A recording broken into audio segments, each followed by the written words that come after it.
Flex your business with an American Express Business Gold Card. You'll earn 4 times membership rewards points on your top 2 eligible spending categories, like transit and electronics, each month, on up to $150K in combined purchases per year.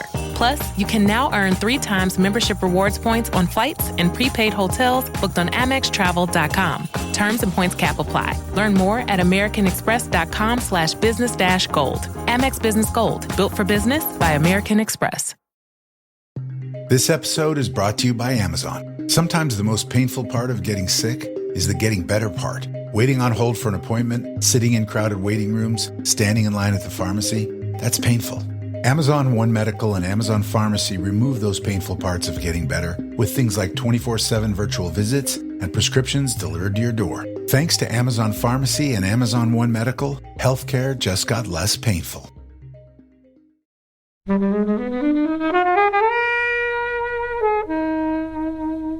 The beauty of the movie is you're complicit with Michael Douglas all the way through it. As it spins more and more out of control, it's like, oh wow, I was rooting for this guy a few moments ago. It's so fascinating that he was making it, at the time of the race riots, and we're kind of gone back through that cycle again with what's happening in America. That cop, the captain, is one of the biggest knobheads I've ever seen on film. It goes from you kind of rooting for that person to now rooting for his pursuer. It's a very subtle thing that happens, and I think the whole movie is almost subtle in the point it's trying to make, which is why I think it was being so very misunderstood throughout the years. Hello, film fans. Joining us today, we have Jay. Woohoo! Tony. Howdy. And as always, Kobe. Hi. And we're here reviewing Falling Down. Thank you, as always, to the mighty people for their mighty, mighty tunes. And thanks to Ben from Rockwood Audio for his awesome editing skills. Please do remember to write a review and rate us on Apple Podcasts and anywhere you can do where you listen to the podcast, because it really does help us. And you can join in the conversation with us on Twitter at FlixWatcherPod and on Instagram at Flixwatcher.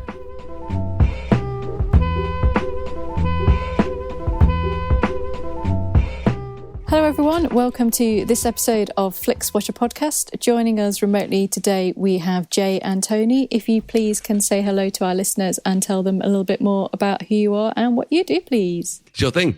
My name's Tony. I'm the creative director at GLProUK, where I work with Jay, my business partner. We're both the previous hosts of How to Write a Tune and maybe the future. And you can bring it back.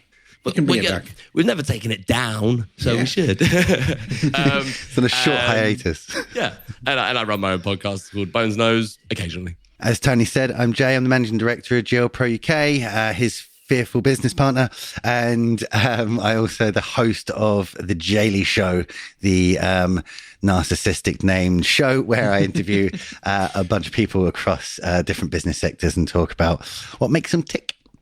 Yeah, and we should say you guys have been on a couple of hundred episodes ago, and also were our first editors for the Flixwatcher podcast. So thank you so much for helping us along the way. It's been much appreciated.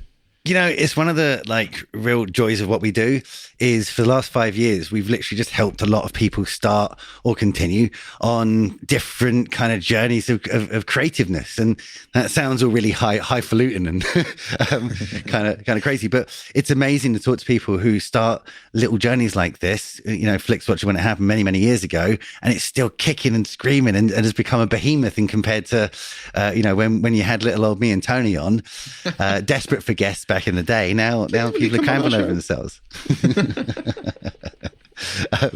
But yeah, it's a real pleasure, and we've seen it tons of times, and it's so cool to come back. And I've had people come back and I'm like, oh, is that show still running? I'm like, yeah, you started it. I'm like, oh wow, cool.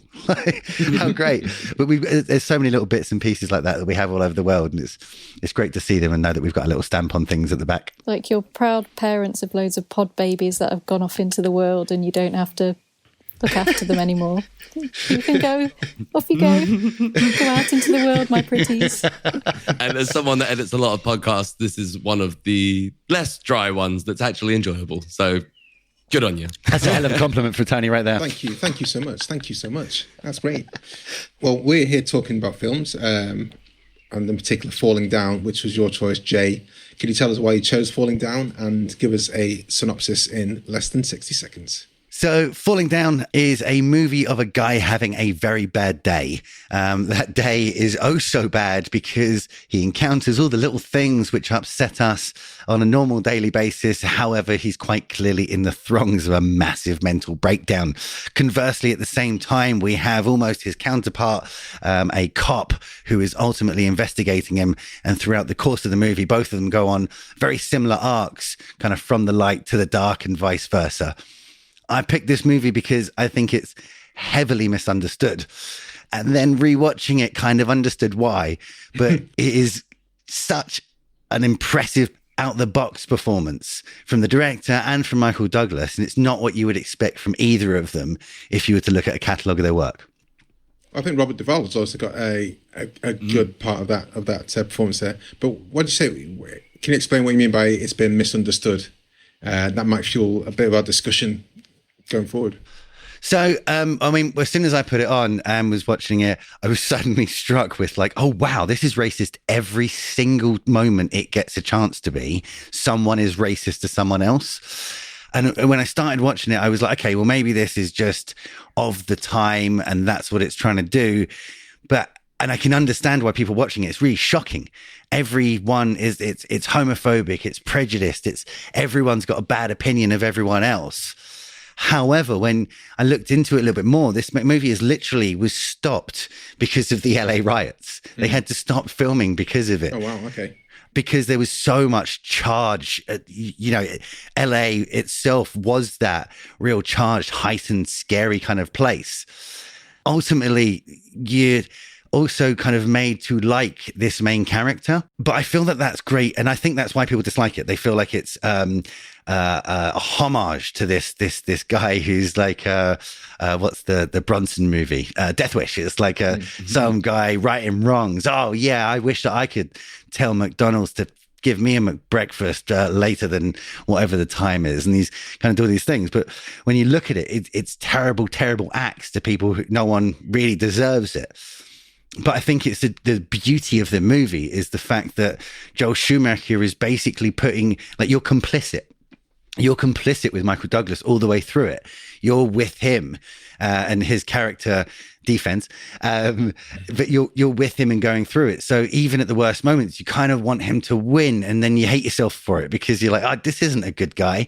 And as it spins more and more out of control, it's like, oh, wow, I was rooting for this guy a few moments ago. And I'm not sure where it happens in the movie, but at some point it takes a switch from following this person who's walked out of their car away from a traffic jam, which I think we can all relate to at some point, sat on the N25 or so, in some ridiculous heat. It goes from you kind of rooting for that person to now rooting for his pursuer. And it's a very subtle thing that happens. And I think the whole movie is almost subtle in the point it's trying to make, which is why I think it's been so very misunderstood throughout the years. I didn't necessarily code it as racist, particularly from Defense's point of view. I think it's kind of easy to make that, but I think my feeling that he was just at the end of various different tethers, and today was a culmination of that. And apart from when he smashed up the Korean shop at the start, and also the pursuance of his ex-wife and daughter, I could empathise with a lot of the things he was pissed off with. I wouldn't go to the extent of the anger that he went down in any way, shape or form. But I could, I remember watching this as a kid. I was far too young to watch this. But I remember like saying, yeah, I fucking hate the way McDonald's does that. I always hate, it really pisses me off.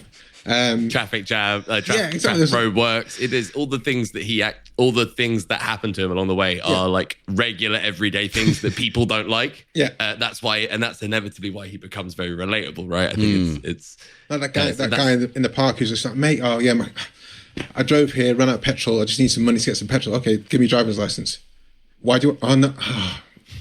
And it's that kind of like, I haven't eaten in days, and he's holding a burger. He's holding.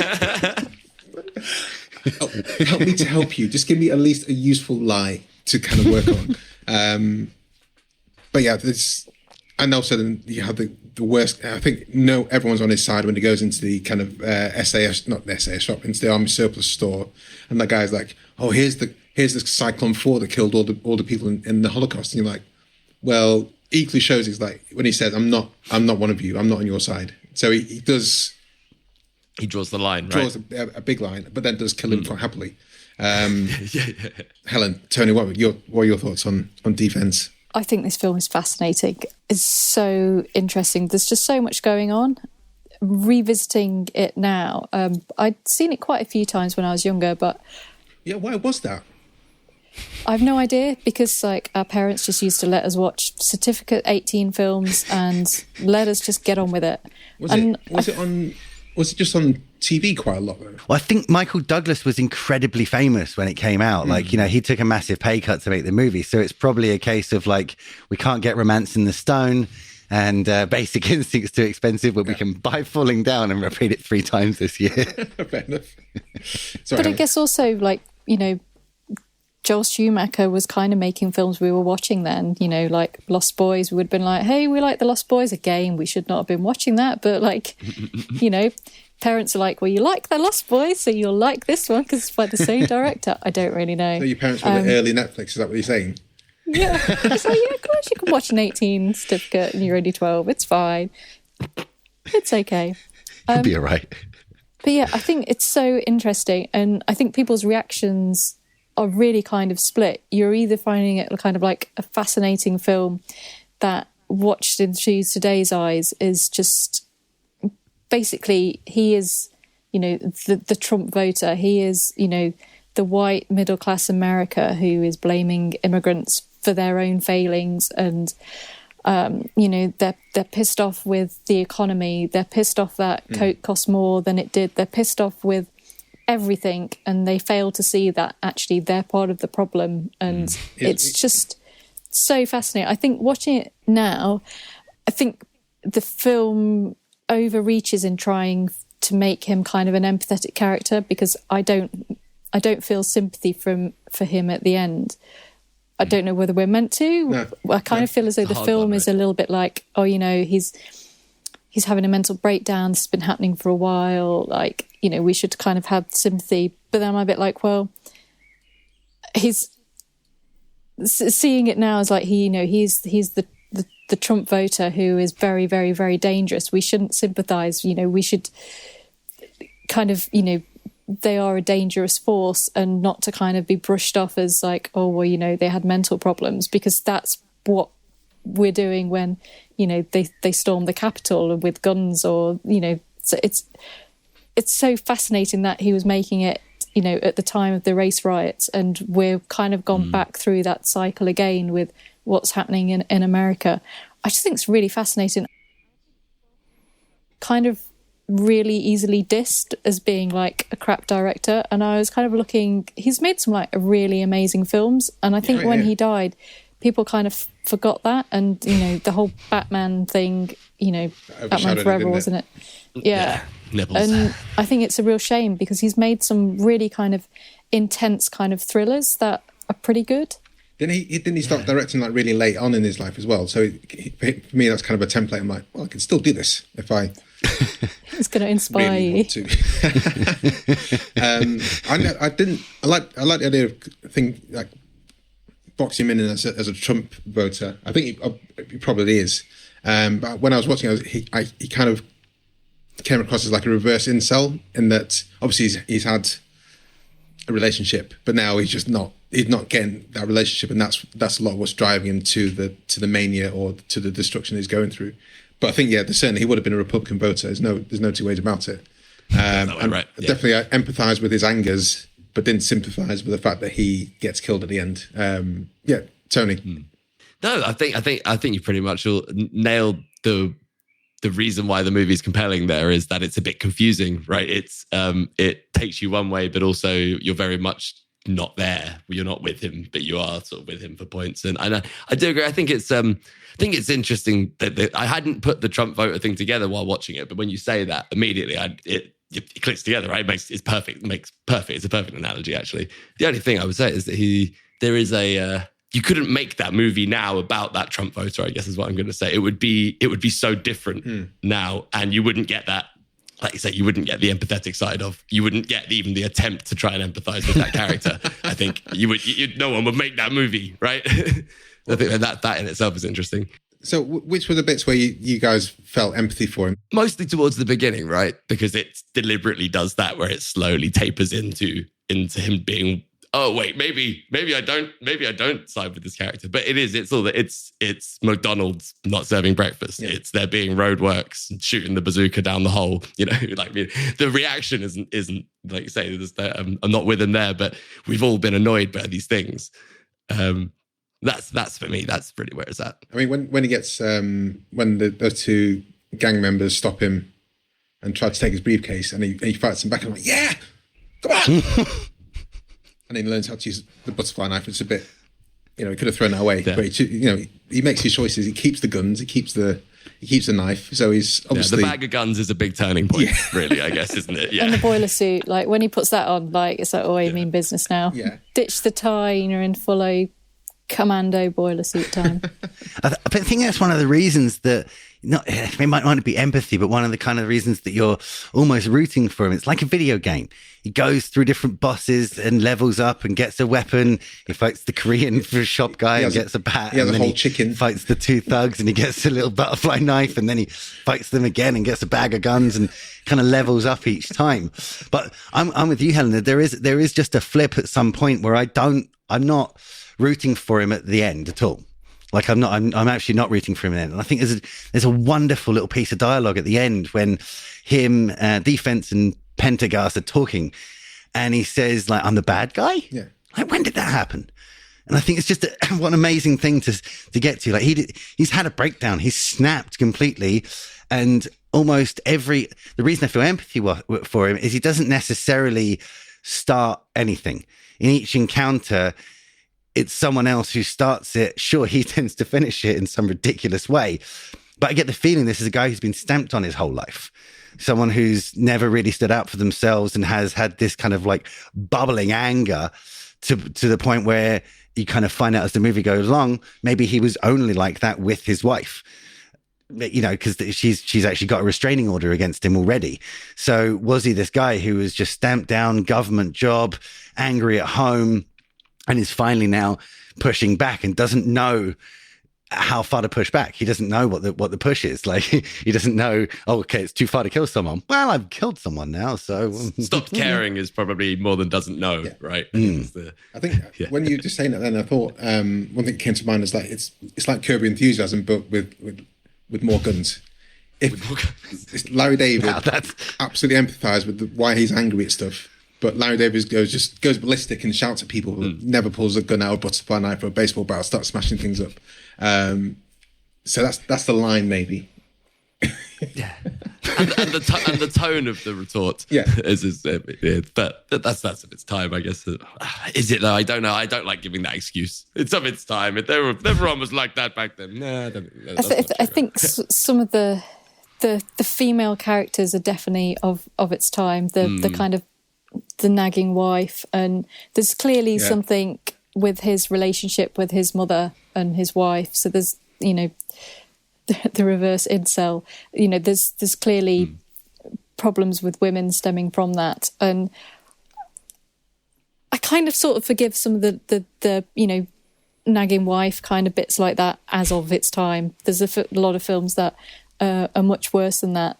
But yeah, it's a really interesting performance from Michael Douglas. Apparently it's his favourite performance, and I guess when I think of him, I think of him in this performance. He just looked so different to anything he'd looked before, and just kind of really embodies it and completely, went for it in like a great style. So I just think it's really interesting. There's just so much going on.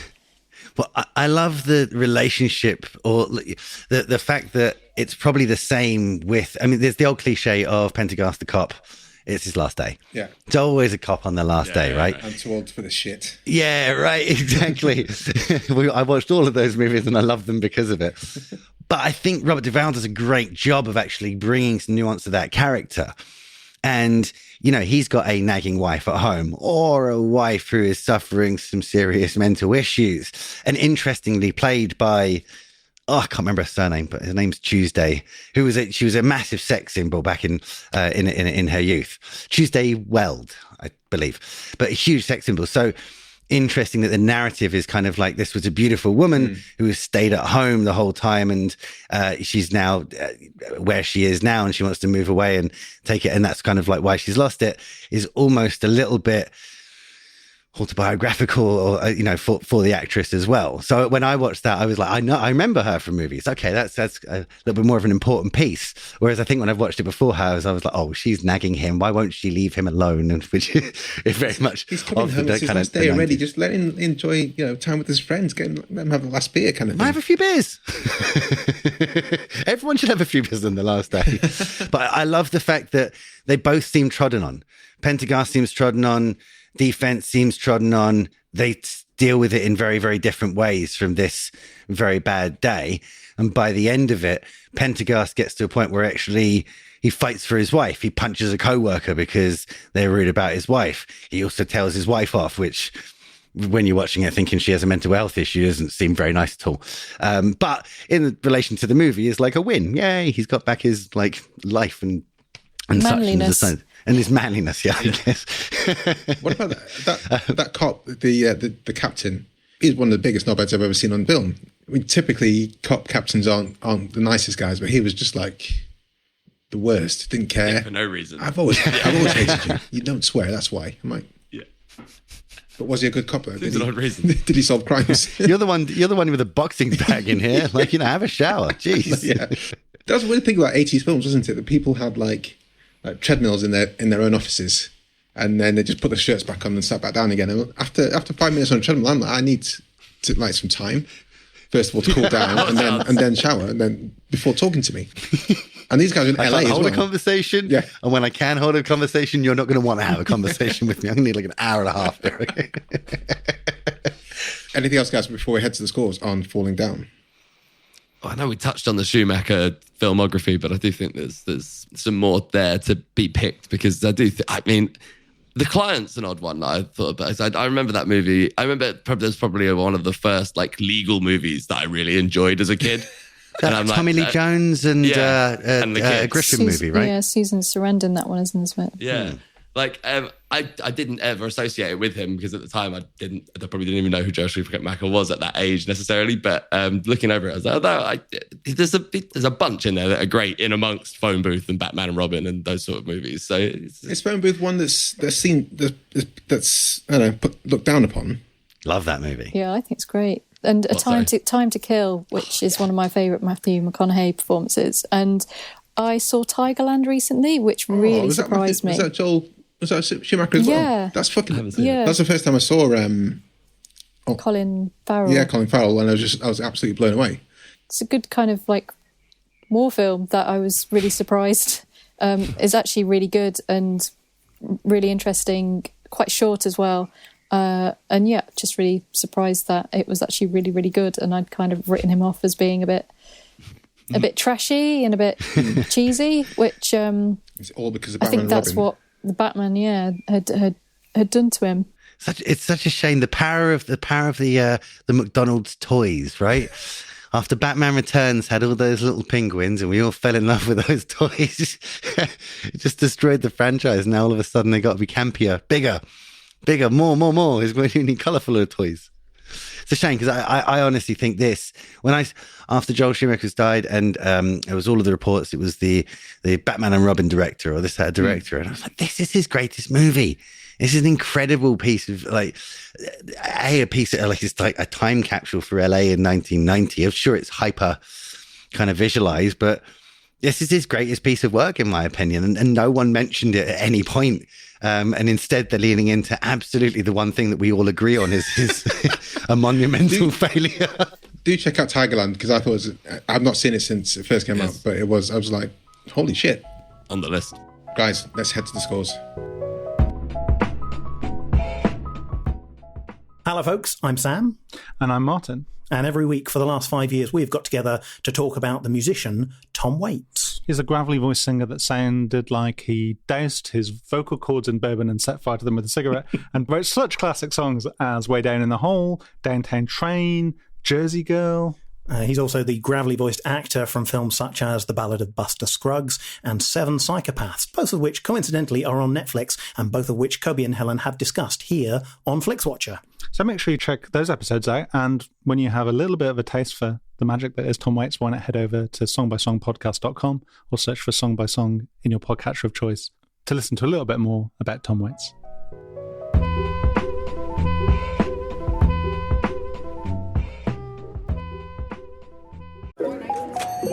Hey Atlanta, Apple is open for small business. That's right. We're here to make starting and running your business simpler. With privacy and security built in on all devices, it's easy for you to protect your customers' data. And if you need hardware or software support, you'll get advice from business experts at no cost whatsoever. So you can focus more on the soup du jour and less on, the other stuff. At Apple, we're open for your small business. Go to apple.com/small business or visit an Apple store to learn more. Welcome to the Flixwatcher scores. All of our scores are out of 5. You may have decimal places if you wish, and we'll start with you, please, Jay, with your recommendability. I'm going to go for a 5 because I would like everyone to see it even if they don't like it. I think it starts enough conversations that no matter who you are, I can recommend it to you, and it's either going to upset you or you're going to love it, but either way, it's worth a watch. Tony? Yeah, I think I largely agree with that, except maybe not for the easily offended. So we'll drop it to a 4.5. Helen? Oh, this film, I think, is kind of really divisive, isn't it? I just think it's fascinating. I don't think it's perfect, and there's some things that I'm still... I think if I watched it again, I'd come away thinking something differently. But it's just so interesting. If you haven't seen it, you should go for it. Yeah, but 4.5. And I just think if you've maybe seen it when you were younger and you haven't seen it recently, go back to it because it's on Netflix and you just have a bit of a different experience with it. Even if you hated it, go back to it now and see whether you can be like, so maybe America is as fucked up as we thought it was. All these guys in shirts and ties walking round. You can't get away from them. 4.8, and it's just because there's the swearing, there's the violence. A few people I couldn't recommend it to, but I think it's a remarkable film. I really don't know why I watched it so much as a kid, but ostensibly it's not that violent. It's not like Terminator, there's blood and guts everywhere and stuff like that, is it? There's not in that way, right? There's a tenseness to it, which I think as a young person you probably don't realise, and I think that's only watching it when you're older, when you start to realise what's really going down. So maybe a lot of it just kind of went over my head and over my parents' head. They maybe just thought, there's no blood, it's fine. I've got the same experience. I'm sure I watched this movie like 10 or 15 times as a kid. Like I knew every beat watching it and had, as you said, Helen, like a really different experience watching it this time. Repeat viewing score, Jay? Well, I just said I watched it loads. I haven't seen it in years. Wasn't the easiest of watches. So I'm going to go for 3.8 because I know I'm going to watch it again. I'm not going to rush back to watch it because I enjoyed it a lot, and I think much like Helen that my every time I watch it, I might get a slightly different view and walk away with a different score. Tony? Well, I, unlike everyone else, didn't watch this repeatedly over and over again as a kid, apparently. I had seen it at some point when I was quite young, but I probably only watched it 2 or 3 times ever, I think. So I can't give it too high a score there. Let's go for a flat 3. Helen? So I was trying to think of when I would have maybe have seen this last. Probably in 95 or 96 maybe. And then it came onto Netflix at the end of last year because I watched it over Christmas because I was like, I've not seen this in years. I need to see what's happening. I had a great time. I watched it again the other night just because I didn't make any notes, and that was probably too soon. So don't leave it too long, but 3 months is probably a bit too close for your watches. I kind of would like to revisit again in a couple of years. So I'm going to go for a 4, I think, on this one. I think it'd be interesting to see whether we have moved forwards in a few years and whether we can kind of look back and go, oh, this was like a moment in history in the past and we're not like that anymore. Yeah, I'm going to go for a 4 as well. I'm sure because Helen and I on various different WhatsApp groups together, one being our film quiz one, and when this landed on Netflix, I was like, oh my fucking God, Falling Down's on Netflix. And I think I went out. I sat down and watched it that night. Stayed in. And we did have a bit of a chat about it, and we all agreed that we had a very different experience watching it now as we did when we watched it when we were too young. Yeah, and just to echo what Helen said, I watched it then 6 months ago, and I watched it again. I was happy to watch it again. It's maybe once every couple of years kind of film, but I certainly want to be revisiting going forward as long as it's easy to access. And I think I just didn't know, I just forgotten it existed. It's purely the reason why I hadn't watched it. Small screen score, Jay. I'm going to say 5. I bet this was good in the cinema, but, I definitely wouldn't have been allowed in at the time. It was about 7 or 8 when this movie was released. So, I thought it was great. I don't think anything was taken away necessarily from watching it on the small screen. So was that 5, sorry? 5, yeah, big 5. Tony? Yeah, I think I've got to agree there. I think I'm going to go 5 as well, because I don't think there's probably much benefit to the cinema experience for this movie. A couple of explosions, but nothing serious, right? I remember living that bit as a kid, actually, when he's trying to work out how the bazooka works, and the kid comes on. Yeah, press that button. Yeah, extend it out. Aim it. Oh no, shit. It's things like that where I can see why I watched it a few times as a kid, because I think I probably just thought it was a comedy. Yeah. And it's that computer game thing. It's just the guy goes from here, and like you say, I really think it's must have been like when I rediscovered The Simpsons in my 20s or 30s after watching it religiously in the 80s and 90s. I was a full Bart Simpson fan. I remember coming back and being like, oh, I love Homer. I didn't get Homer at all. Like, same sort of thing. I don't think I saw any of the dreary panic and dread that is kind of encapsulated in this like fun, now he's shooting up a fast food restaurant. Helen? Small screen, yeah. So it's kind of an interesting one. I don't know how well it did on kind of its release. The only time I think I would like to go back in time, I know this is not really happening, I'd like to go back in time to 1993 and go to the cinema and watch it with people of 1993. That would be how I'd want to view it on the big screen. I don't think it's not really kind of a thing of cinematic beauty, although it would kind of be interesting in kind of like a Joel Schumacher retrospective of a few kind of films, maybe. Cinema. Yeah, maybe I could be tempted out just to kind of watch it and see the vibes of everyone around it to kind of get whether, they find the bazooka thing kind of funny and just... I kind of feel, when I watch it, I feel very sweaty because obviously it's set in kind of like a heat wave and you really, really feel that kind of thing. So I could like to see it in an old cinema when it's really, really sweaty and everyone's dressed like it's 1993. Otherwise, I've only ever seen it on a small screen, so 5. I'm going to go for 4.5. This is a film that if I had an hour and a half and I was walking past the Prince Charles and the Before Times, I would definitely dive in and watch it. I think it does. It's shot really well. I've only ever seen it on the small screen, and before that, it would have either been a VHS or, an ITV feed. So it would have never been good quality. But I think, as Helen said, the heat and all that kind of stuff does kind of sizzle off the screen. So I think I would enjoy it. And also, I think when watching these films with an audience for the first time, I think you do get other bits which you perhaps went over your head. And it'd be good to see where people laughed as well. But otherwise, yeah, it's good on the small screen. Engagement. Can I change my score? Sure. Because I just remembered something when I was looking up this. The composer and the music, that kind of incessant music that is happening around the back.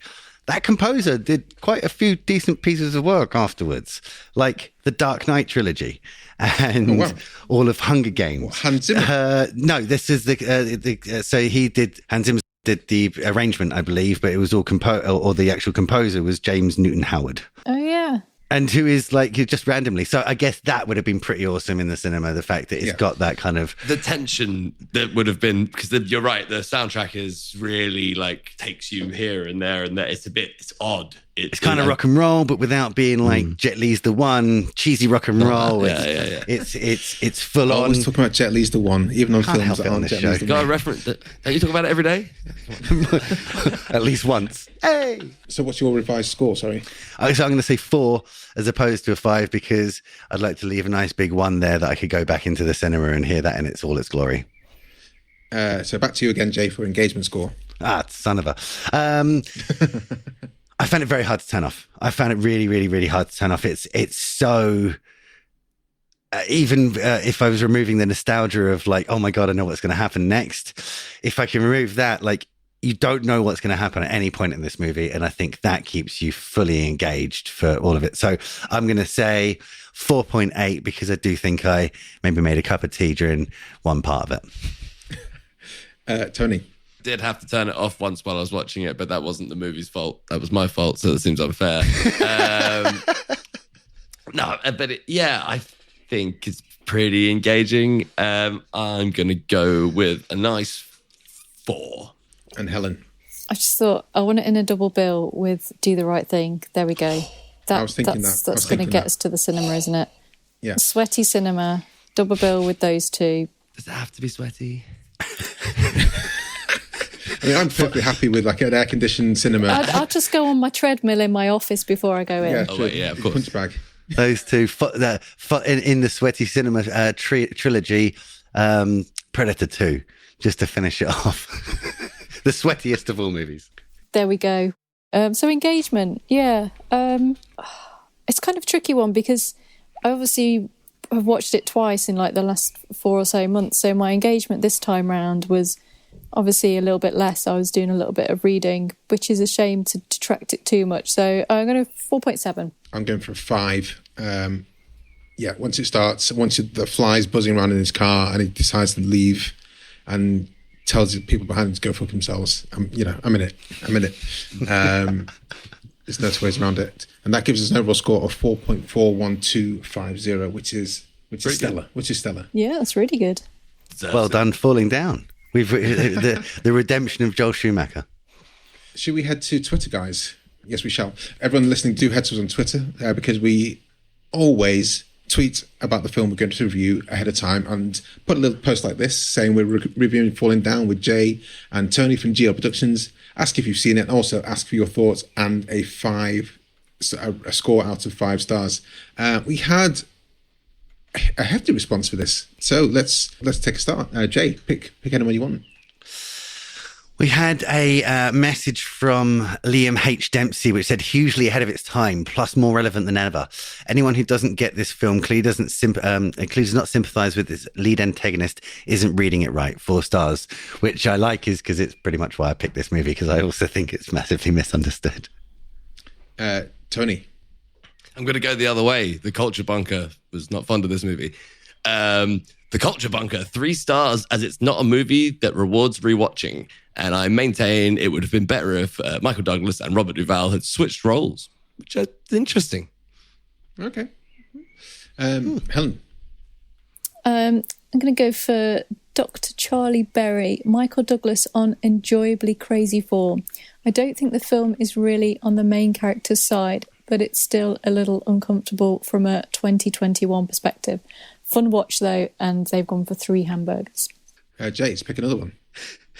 3 hamburgers. I wouldn't have thought to say that. That's a good point. We've got MDBA, who mentioned it's relevant. One of my favourite anti-heroes. For some reason, I wanted to watch it with some friends on Christmas Day, and it was a real bummer. Great movie, 4.5 stars. This is not a Christmas movie. Helen, I watched it at Christmas. I watched it on Christmas Day, I think. I had a bit of time in the evening. Did you scratch your Die Hard DVD? I mean, what happened? Well, I guess maybe Die Hard wasn't available, and I thought, in the spirit of Christmas and I can everything. see this as a Christmas movie. I can see that. It's in an odd Make it a way. Christmas film. If you watch it at Christmas, it's a Christmas film. Tony, well, that's the thing about LA, though, isn't it? They don't really have a climate there. It's just the same. So it might well have been, Christmas. I can't remember any dates being recalled. Yeah, Tony, can you pick us another one? Sure. Let's go. Can't pronounce this. Git von LaRue. I was on his side. I think most of us were, but they had to make him the bad guy at the end just to justify his behavior. Love the film, but one of those endings that is annoying. 4 out of 5. And that leads into a bit of a conversation piece with you're going to need a bigger boat, guys. Yeah. But let's skip on that one. Helen, do you want to pick another one? So this is from regular tweeter Lee Thomas. Watched this for the first time not long ago. Glad I've now seen it, but probably wouldn't watch it again. Not aged well.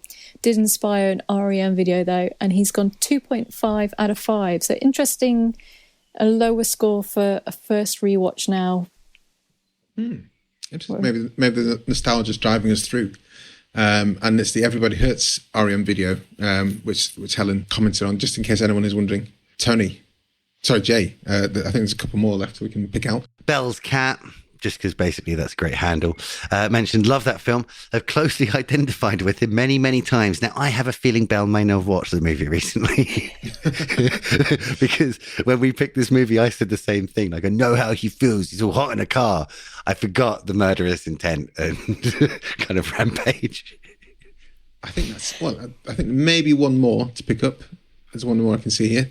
Tony, have you seen it? Oh, yes, you're quite right. Ronnie Cassell. Not many movies are more relevant than this right now. Probably Michael Douglas's best performance. Robert Duvall is, as usual, fantastic. And we had one super short tweet from Back to the Movies. Yeah. A flawed classic! ! Thank you so much, guys, for giving your thoughts on that. It's always appreciated. Tony and Jay, can you sign off by telling everyone who's listening where they can find you online and where to follow you for your podcasts that are in stasis and or new ones? You can find out myself and Tony, both our shows will be posted on GLcast. You can also find us by searching GLProUK pretty much everywhere. If you can't find us on it, then we probably don't want to be there and go and find us somewhere else is the general consensus we've gone for. You can also catch me. I'm the host of The Daily Show, where every other week we interview different business leaders across the world and find out what makes them tick. Yeah. Jay covered most of it, but I also have a YouTube channel called Bones Knows, where I release videos about random things sometimes, and some podcasts occasionally. So come and join us. Thank you so much for joining us. Over 200 episodes since the first time you came on. Thanks for coming back. Again. Thank you. And see you in another 200. I'm glad we could pick movies that everyone at least partially liked this time. I'm super happy about that. It took us 200 episodes, but we've got better. Thanks so much for coming on. Bye. Bye. Enjoyed this episode of Flixwatcher podcast? Why not leave us a 5-star review on iTunes? You can also follow us at FlixWatcherPod on Twitter, and we're at FlixWatcher on Instagram. Thanks as always to the mighty people for their mighty, mighty tunes, and Ben from Rockwood Audio for his awesome editing skills. If you're looking to get your podcast edited as sweet as this, get in touch with Ben, and that's Rockwood, ROKK Wood Audio. Tell him Flixwatcher sent you.